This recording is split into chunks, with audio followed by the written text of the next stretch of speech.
about a little guy that lives in a blue world. And all day and all night, and everything he sees is just blue. Like him, inside and outside. Blue his house with the blue little window and a blue Corvette. And everything is blue for him and himself and everybody around. 'Cause he ain't got nobody to listen.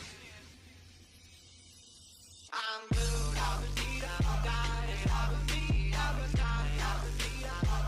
Para comprender mejor a este personaje histórico, tenemos que retroceder a su contexto histórico, el cual se desarrolló en la Revolución Mexicana. La Revolución Mexicana fue un conflicto armado que se inició en México el 20 de noviembre de 1910. Hoy suele ser referido como el acontecimiento político-social más importante del siglo XX en México. Los antecedentes del conflicto se remontan a la situación de México bajo el Porfiriato. Desde 1876 ejerció el poder en el país de manera dictatorial. La situación se prolongó por 31 años, durante los cuales México experimentó un notable crecimiento económico y estabilidad política. El Plan de Ayala fue promulgado por el caudillo Emiliano Zapata, cual fue redactado en noviembre de 1911 con el lema Tierra, Libertad, Justicia y Ley. Sus principales puntos fueron resolver la cuestión agraria, la restitución y nacionalización de tierras y aguas. La restitución se haría a los ciudadanos que tuvieran títulos de propiedad. Para la dotación se harían a los ciudadanos que tuvieran títulos de propiedad para la dotación. Se expropiaría a monopolizadores con previa indemnización, destinando así 2/3 partes a las indemnizaciones de guerra, pensiones de viudas, etc. Emiliano Zapata Salazar, a grandes rasgos, fue uno de los líderes y militares campesinos más importantes de la Revolución Mexicana y un símbolo de la resistencia campesina en México. Como parte del movimiento revolucionario, estuvo al mando del Ejército Libertador del Sur. También fue conocido como el Caudillo del Sur. Ideólogo e impulsor de las luchas sociales y las demandas agrarias, así como de justicia social, libertad, igualdad, democracia social, propiedad comunal de las tierras y el respeto a las comunidades indígenas, campesinas y obreras de México. Un suceso muy importante en la vida de Emiliano Zapata fue después de la muerte de Francisco Madero. Zapata fue un importante revolucionario al tiempo que introdujo importantes reformas en Morelos. Posteriormente, estas posturas lo pusieron al nuevo presidente.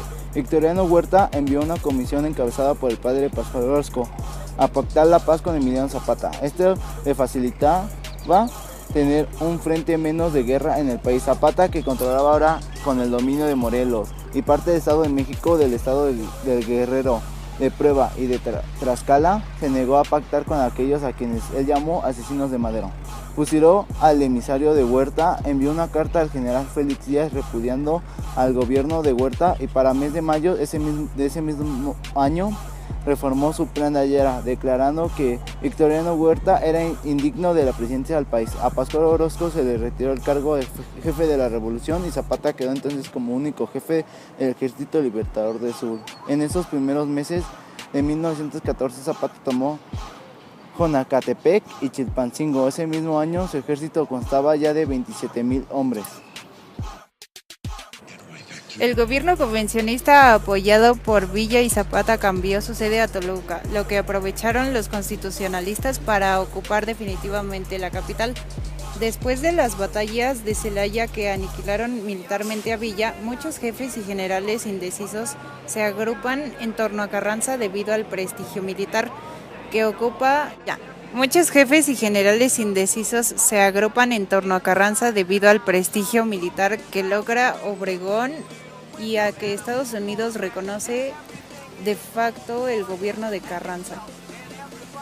Villa y Zapata quedan aislados sin constituir una amenaza seria. Javier García Diego explica la derrota de Villa y de la convención con los siguientes argumentos. Los líderes políticos de la convención dependieron de los jefes militares con los que estuvieron en constante conflicto, mientras que los constitucionalistas tuvieron siempre el liderazgo del primer jefe.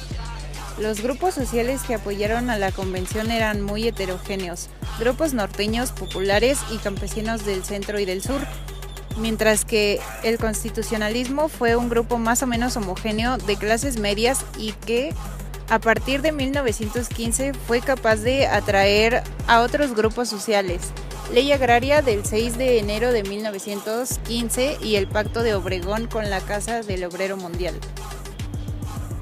Los convencionalistas resultaron inferiores en lo militar. La División del Norte, acostumbrada a combatir con una unidad, optó por luchar en 4 frentes diferentes: Sonora, Monterrey, el Ébano, Puebla, Morelos y el Bajío.